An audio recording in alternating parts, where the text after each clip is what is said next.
Good morning to you. Welcome on Joy News Desk. Coming up, showdown in Parliament as minority vows to thoroughly subject controversial E-levy bill to debate later today.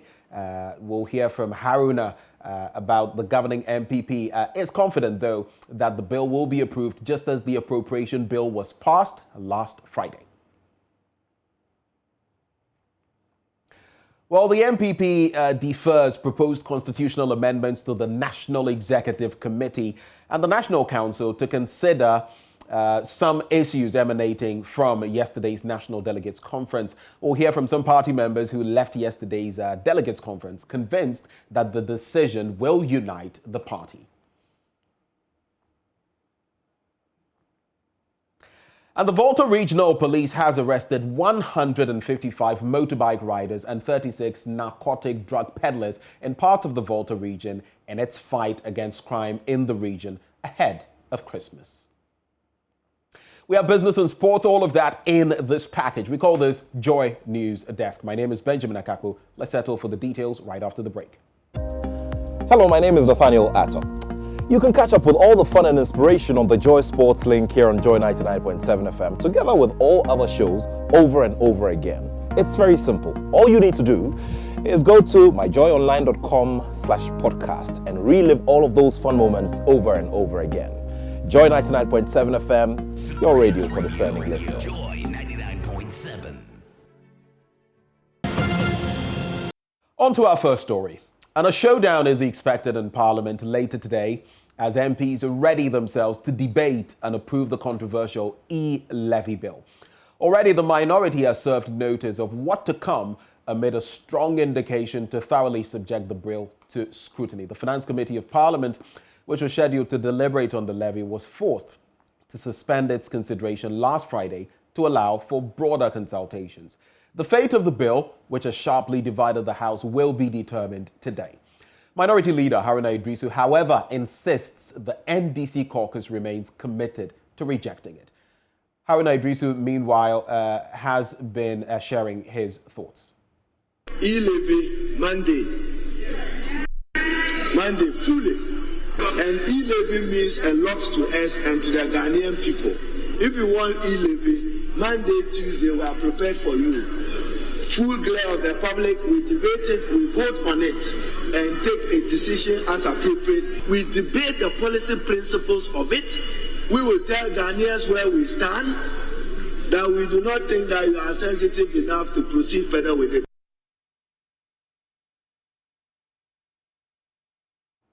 So that was the minority leader, but the majority leader, Oseiche Mensah Bonsu, is confident the House will approve the levy, which he says is an integral part of the 2022 budget. The major revenue source, the E-levy, is going to be considered by Parliament. I want to believe that Parliament, after the unanimous passage of the appropriation bill, shall rise to the occasion to pass the major revenue source to feed the work program of the government for 2022. I'm hugely aware that every member of Parliament needs roads. Every member of Parliament needs health facilities. The E-levy will be a major booster for these endeavors. And that is why I believe that members of Parliament would not vote against the E-levy in order not to deny their constituents of the benefits of basic infrastructure facilities. Meanwhile, Member of Parliament for Boku Central has defended Minority Leader Haruna Iddrisu's statement that the NDC MPs had agreed to have the controversial E-levy reduced to 1%. Mahama Yariga says Haruna Iddrisu only reiterated a conversation the minority had earlier had with government after insisting that it would still go ahead with the implementation of the E-levy. He's been speaking on the AM show on Joy News. It's because they don't know what we agreed on. They just don't know. They just don't know. I mean, let me defend him. Recently, there was this discussion about 1%. It wasn't Haruna's decision. It was not. It was not his decision. He made a mistake of saying it, but it was not Haruna's decision. It was a decision by the caucus? Let me be honest with you, and I speak in defense of Haruna, that they wanted to engage with us. Okay. We sent them to go and engage. at the point of engagement, you know, the thinking was that you can't go engaging and say you will never, you know, concede to anything. Are you getting the situation? Yeah. But if the engagement is successful, fine, we will all review it. But if the engagement is not successful, then nothing has been agreed. So they went and engaged. And the NPP, they insisted that they must have the tax. And then, you know, the discussion came around that, okay, if you must have the tax, we are also totally against the tax, but if you must have the tax, civil society people saying that you should start from a very low threshold. That's what signals we are picking from civil society groups, economists and everything. They are saying that you must start from a low threshold if you must have the tax. And they said, no, we will not start from a low threshold. We will start from 1.75%. If you disagree with us, the lowest we will go to is 1.5%. Then we said, okay, then there's no agreement on anything. Okay. And we walked away. Maybe there's no agreement. Why did he say 1%? That's what I'm saying. So he made the mistake. He made the mistake of, you know, bringing out discussions that took place in a mediation exercise. On the back of that, let's go on Zoom and speak with parliamentary correspondent Kwesi Parker-Wilson for more. Kwesi, thank you for joining us. Tell us more about the expected showdown in Parliament today. What can we look forward to? In fact, the minority has promised that there's going to be a showdown today in Parliament. Now, let me just make it clear to our viewers that the committee that is expected to deliberate first on the matter is yet to sit, and that is the Finance Committee.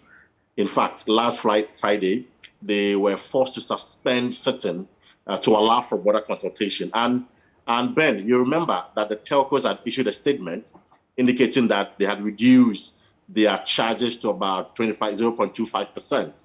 And so based on that, the minority wanted to engage them more, and also other CSOs, including individuals who had raised concerns about the E-levy. And so the Finance Committee agreed that they were going to suspend the deliberation and then allow for broader consultation. So today, they will come sit first to deliberate on the matter and then put together a report which will be submitted to the plenary for the members of the House to consider. But I must say that the minority leader, Haruna Iddrisu, has been clear in his mind. He's not changing position. He hasn't softened his stance. According to him, the minority is ready for the NPP. For them, it's a zero E-levy. So whether the telcos have reduced their charges or not, the minority is of the view that the 1.75% would further impose hardship on the ordinary Ghanaian. And anything short of that, they will kick against it. So they are mobilizing their members, get them all 137 in the chamber to vote against the E-levy.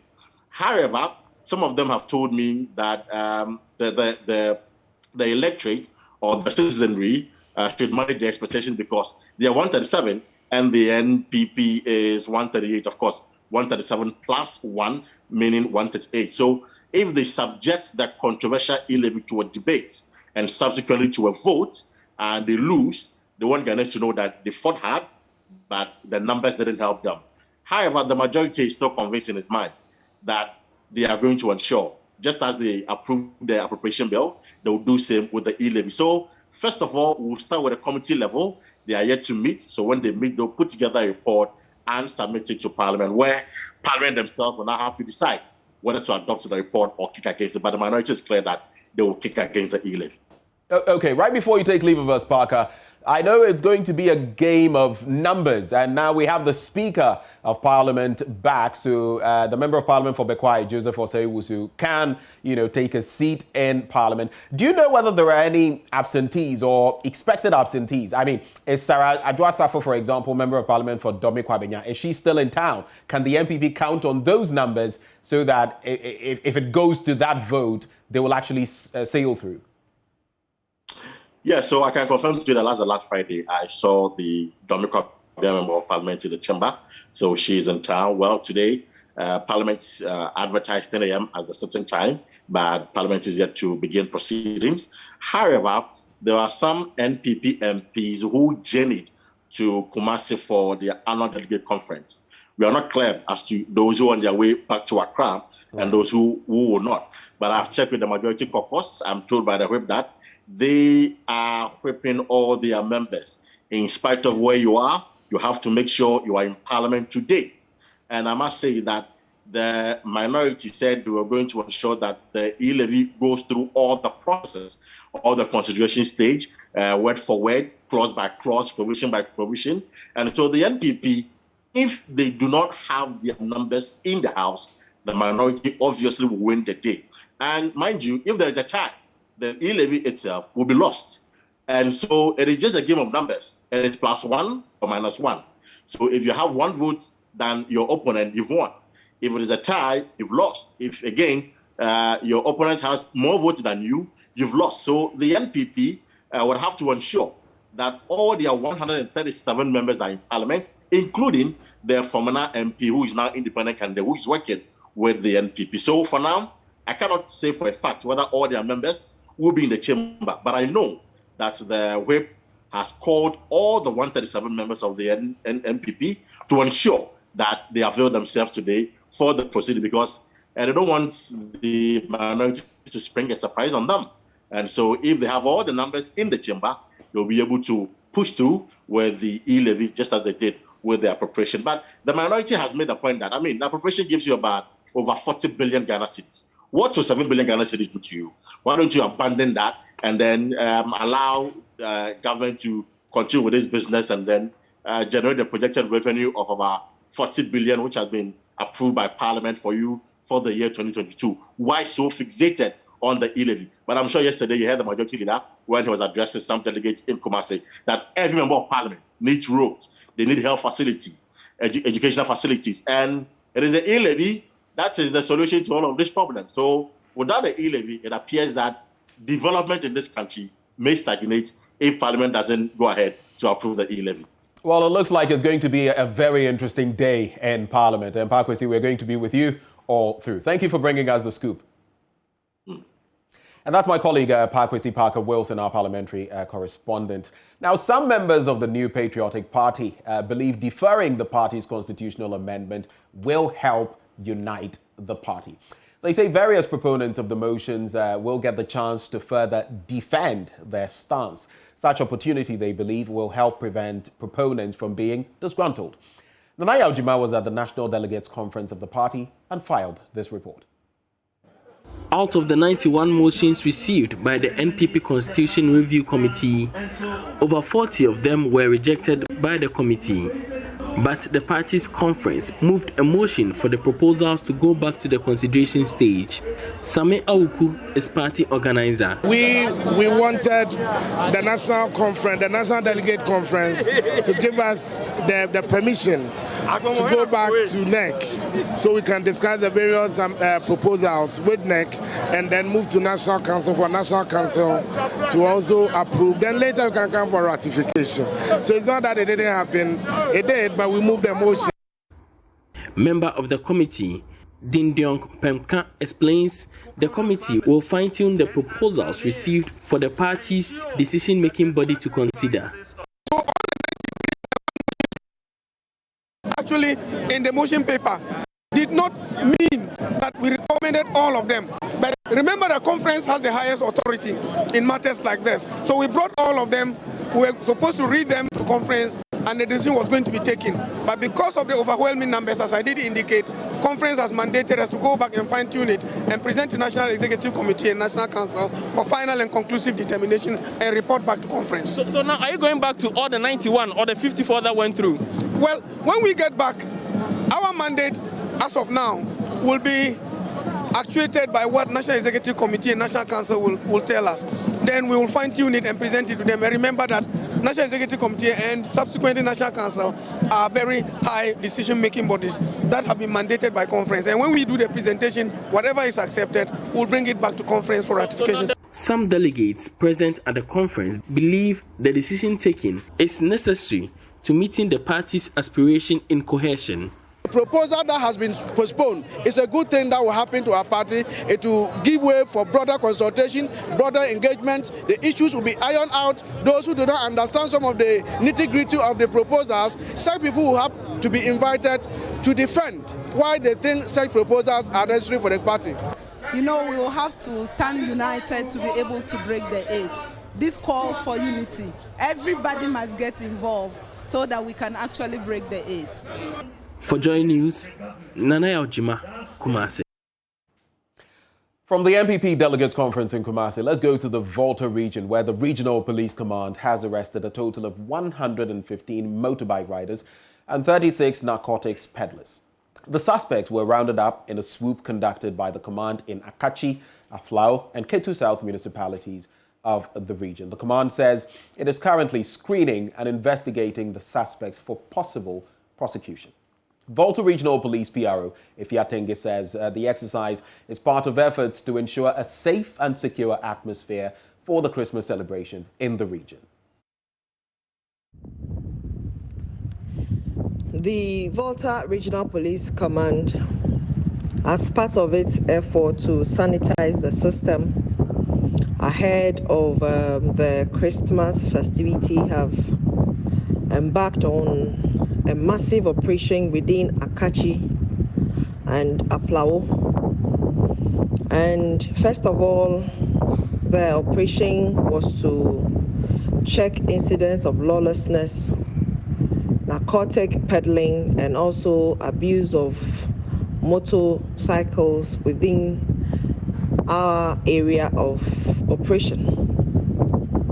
And at the end of this exercise, a total number of 115 motorbikes together with their riders have been arrested. Again, a number of 36 suspected narcotic peddlers were also arrested, including 8 females. They are all to undergo through various levels of screening, and those who will be found culpable will be made to face the law. As we prepare for the Christmas festivity, the command is not leaving any stone unturned. We want to assure members of the public that any activity that borders on criminality shall be dealt with. And so this is one of the ways the command is sanitizing the areas where we believe drug peddlers or criminal elements usually hide to perpetrate their crimes. And so we will continue with this to ensure that the entire public is safe. Well, from that crime-related news, we take a break. We'll be right back on Joy News Desk. What's up, guys? My name is Sammy Forson, host of the Weekend City Show and Ignition right here on Joy 99.7 FM. Well, anytime you happen to be busy and you miss out on your favorite shows right here on Joy FM, here's what you can do. Log on to myjoyonline.com/podcast. Just go on there and you'll find all your shows on demand 24/7. There you can catch up. Remember, Joy FM remains your radio for discerning listeners.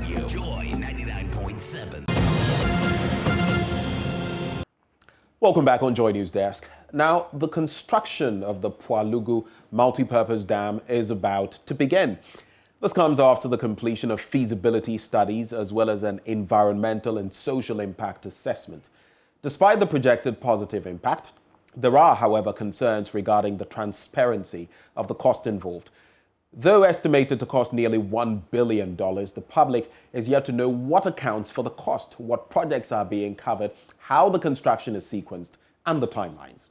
There is also an issue with the resettlement plan for communities which will be affected as a result of the construction, as well as the current 15-kilometer northeast siting of the project, which is much farther away in the northeast region. There are fears that going ahead with the new design could trigger conflict between the two beneficiary regions, that is, the Upper East and the Northeast regions, particularly over the naming. To have a deeper appreciation of the concerns at hand and consider solutions, a consultative forum will be held tomorrow by stakeholders. Joining us on Zoom now for more is the former CEO of SADA, who is now the Tama Foundation and lead organizers of the forum, Dr. Charles Abugri. Doc, good morning and many thanks for your time. Good morning, Sam, and thanks for having me. Great, a pleasure. Let's start off with an appreciation, if you like, of the concerns regarding the construction of the project. What are the issues and why should anyone be really bothered about them?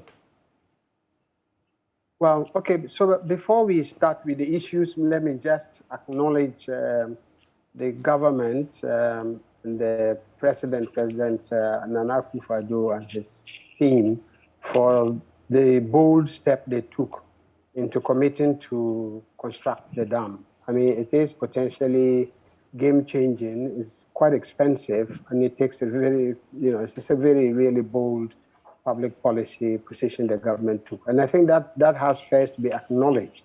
And then all of the things that we want to discuss in the forum become the inputs to make sure that the dam achieves its purpose. So here are a number of the issues. First, and you mentioned quite a few of them. First, it is important that there is total transparency about the dam, what goes into the cost. This is important not simply for accountability, fiduciary accountability purposes, but also accountability and clarity to all affected persons as to what is in it for everybody. For example, does the cost include the acquisition of the land where the irrigation facilities will be put, or will it not include the acquisition of the land? This is very important. We don't know. Does the costs include other facilities for both the areas, the flooded areas, and also the irrigable land areas? We don't know. And so just some clarity will help a lot in the conversation. That's the first thing. The second thing is that as you mentioned, names might seem very simple, but it's important for long-term stability. So we always knew that there was an option to site the dam in a number of places. Before I left, we were looking at how to reduce the flooding for environmental reasons, but also for social reasons. And so options were being looked at. So in the end, the siting of the dam is much further away than people anticipate. So it is in the northeast region. It's nowhere near Polugu. Therefore, it may be necessary, at least for the people in Polugu and everybody, or even where the dam is being sited, the dam wall is being sited, that they are aware and that they are happy with the name of the dam being the Polugu Multipurpose Dam. There's a third issue. The third issue is that we always knew, because I was involved in all of these conversations before I left SADA, is that the flooding is all in the Upper East, or mostly in the Upper East. And the irrigation facilities are entirely in the Northeast. This is not a problem. This is the nature of large dams. But if you do so, you have to make sure that the benefit and cost sharing are balanced between those who lose their land permanently and those for whom there is a bonanza, which is all of a sudden lands have become very productive. So it's important for us to find out just what is being arranged for these flooded areas in terms of giving them a boost for production. And also For the irrigable land area, the irrigated land, how is it intended to be divided? Is it intended to be divided in a manner that, as some of us thought, would stimulate a mix of production, small scale, large scale, medium scale, so that you have a national participation, at the same time making provision for small farmers around the area, with the potential or possibility of resettling some of the people who will be displaced by the flooding. Right. Is that intended or is it not intended? We don't know. Okay. Doc, do share, as you come together as stakeholders, what will you be seeking to do in reference to these issues that you are raising? We will be seeking, first and foremost, information from VRA and the Environmental Protection Authority as to what exactly is intended. I have read the project part of the environmental impact assessment document. I have also read the report of the consultations that VRA and the EPA conducted in a number of communities. And that was very, very helpful. But nevertheless, they also raised more questions than answered. So we're hoping that they will be there to try to answer some of those questions. And if there are no ready answers to those questions, they become issues that need to be tackled ahead of any construction process. So everybody is clear. Moving forward then, do you feel, these consultations are going to make any difference in the end? What difference will the outcome of the forum make in affecting the construction of the dam in any way? Well, first and foremost, the chiefs and queen mothers and youth in the affected areas will be there. Right. So they will be better informed. Secondly, there will be a platform for follow-up.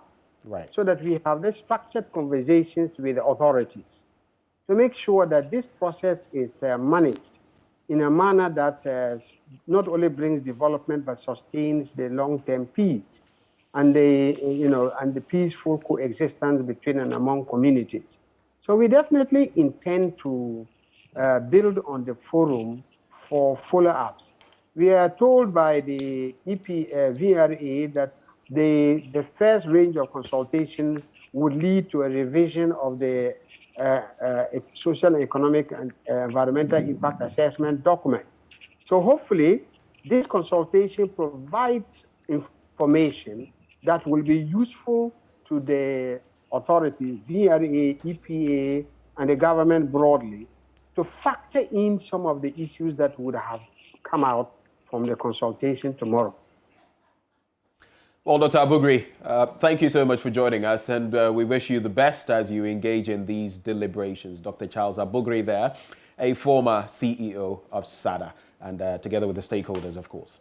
Now, some Konkomba chiefs and people living along the Eastern Corridor Highway have called on government to consider carving some new districts for those areas. Addressing a press conference in Bumbong in the Yendi municipality, the chief of Bumbong, Obo Wumbi Dawuni, said various petitions to government have not yielded any results. From north, east, south, and west, they thronged the Bumbong Community Library to offer support for their leaders to make a clarion call on government to address an age-long concern. Addressing a press conference, the Bumbong chief, Obo Wumbi Dawuni, called on government to treat their concern for the creation of a new district as a matter of urgency. The chief also raised concerns over the delays in the completion of the Eastern Corridor routes. Communities lay continuously and homogeneously about 200 kilometers of the Eastern Corridor Highway, with a landmass and population that could fit about 7 districts by our current laws. Yet, we have no district capital cited in any of our communities. Various petitions have been submitted in the past few years to the government and has not been responded to. We would want to encourage our President, His Excellency Nana Addo Dankwa Akufo-Addo, to treat as a matter of urgency and grant Bumbong in the northern region and Bintri in the northeastern region districts to improve political representation and governance. We urge the government to hasten to complete the Eastern Corridor Highway to bring added impetus to the socio-economic transformation of our communities.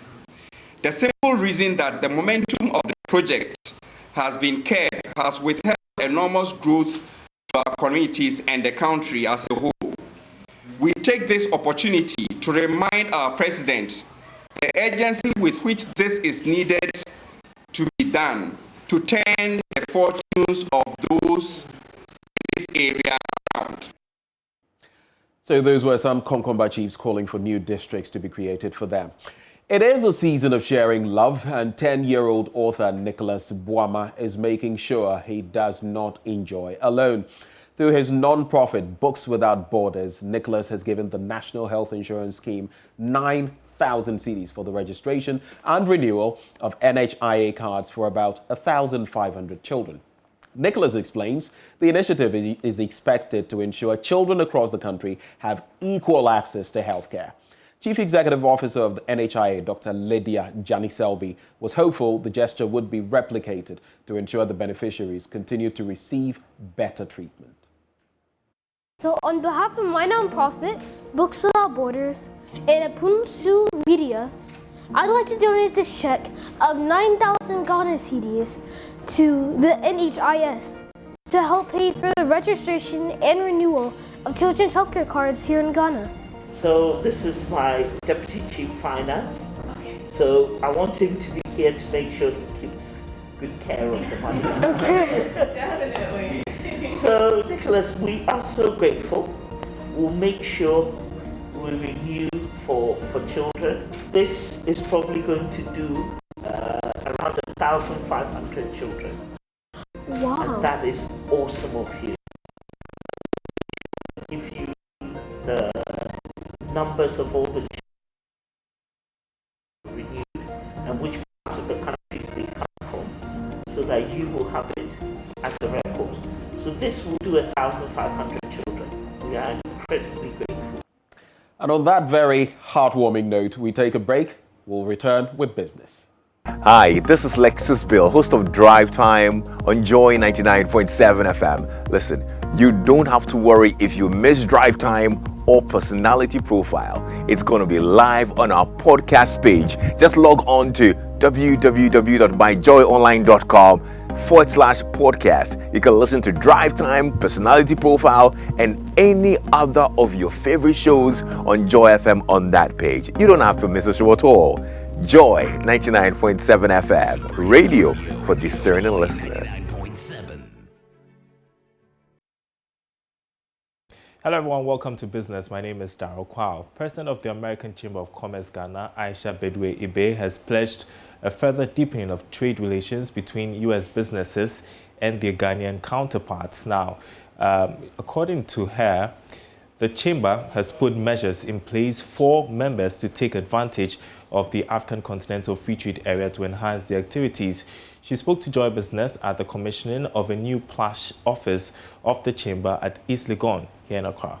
The move is to continue creating an enabling environment for its members. According to the Chamber, this will facilitate and strengthen trading activity between Ghana and the United States of America.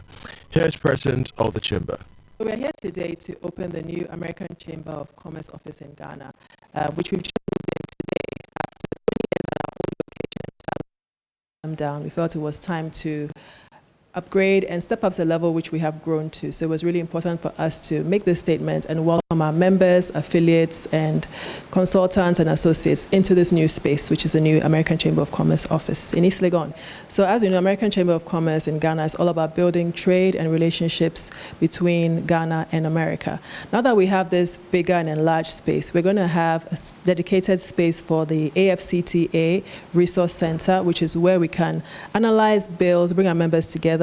She adds Ghanaian businesses can compete globally. Thus, the Chamber will continue to support and promote local businesses in Ghana and America. The pandemic slowed down trade everywhere all over the world, and we can see a definite uptick in this year. I mean, if nothing else, everybody's less afraid. Businesses have opened up, trade borders have opened up, and we are really doing a lot together, especially in the area of vaccines. So the American government has supported Ghana through the COVAX facility with so many vaccines. AmCham has been very much involved in that, securing vaccines for our members. And so definitely things are on an uptick, and we're really proud and happy about that. So in terms of boosting trade between our countries, AmCham has always been really active. So through our various programs, of which we have several next year, a notable one that I'm personally looking forward to, and actually is a pet project of mine, is an investment forum which is looking at how Ghanaian businesses can invest in America. And that is, a first, because most of the things that we do as a country and even as a continent focuses on inward coming investment. But I believe that Ghanaian businesses have what it takes to actually set up and open and do trade in the U.S. So we are looking to support them through providing all the necessary support. The Chamber's new office is at East Legon here in Accra. James Ishan's report for Joy Business. Well, speak of trade, Ghana has submitted all documentations that qualify the country to receive goods and services from member countries of the AU under the Continental Free Trade Agreement. This puts the nation ahead of its peers as one of the countries, together with South Africa, to receive goods under the new trade deal. Deputy Minister for Trade and Industry Herbert Krapa told Joy Business that only 2 Ghanaian companies are trading at the moment because most of the receiving countries are not ready. Ensuring that we help the private sector directly with the capacity to do so. We're identifying financing, cost of power, logistics, infrastructure. We're interviewing the companies directly. So far, the enterprise audit has interviewed 180 companies. And we're going to be expanding it. We targeted 200. Once that 200 is done, we go to another 200. We are basically trying to handhold the industry to the doorstep of AFCFT. And then when you have a number of them starting, gradually you know that the momentum will be picked by other companies as well to take advantage of the platform. But Ghana also, are we also ready to receive from other countries, like you're saying, some of the receiving countries? Oh, absolutely. We're ready to receive Absolutely. from South Africa? Absolutely, we are ready. The competent authority is GRA, so customs. So once the rules of origin are certified by customs, the goods can come in under AFCFTA, duty-free, quota-free. And there's more business news on our website, myjoyonline.com/business. My name is Daryl Kwao. There's more after this break. Hello, my name is Evans Mensah, and you can relive all the fun and excitement on Top Story, Newsnight, and of course, Ghana Connect via podcast. All you need to do is to log on to myjoyonline/podcast. Search for your favorite show and relive the moment. Joy 99.7 FM, your radio for discerning listeners. Joy 99.7.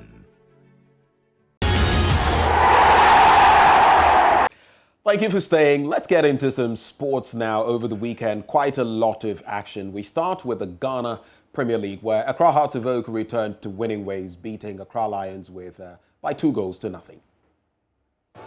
The Porcupine Warriors, they're coming forward. They're threatening for the first goal. Solid cross goes in. But Kotoko still putting tabs on their opponents. This is Frank, and it's the first goal for Kotoko. Making the magic for Kumasa Santi Kotoko, but the header and straight look at the composure from Frank Mbela. But poor defending from Lagos City.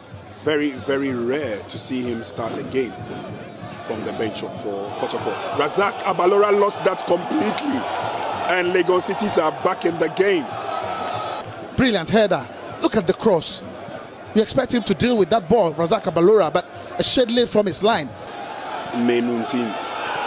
Opportunity now for the second goal. Razak Abalora made himself big for it. Stephen Amankona would love to go down the byline, sends in the decent cross, and that is the second goal for Kotoko. And then there you saw the header. At it again. Look at the pace and look at that cross. Brilliant header. Got play from Accra Lions. Goalkeeper breaks it attack. Abin Junior's cross. It's a header from Banya, and it's the open goal from Kofi Koji. The Phobians are up by 1-0, and the Phobians have taking the lead here in Cape Coast. Daniel Efriabania, can he take the second? And he makes it 2. Finally, Daniel Efriabania is on the score sheet, and the Phobians have that assurance goal. It is 2-0 here in Cape Coast. And that's it for the sporting action this morning. For more news, log on to myjoyonline.com. The top story there, Parliament to consider approval of E-levy bill today. We'll bring you details of how that pans out. My name is Benjamin Akakpo. Thank you for your company.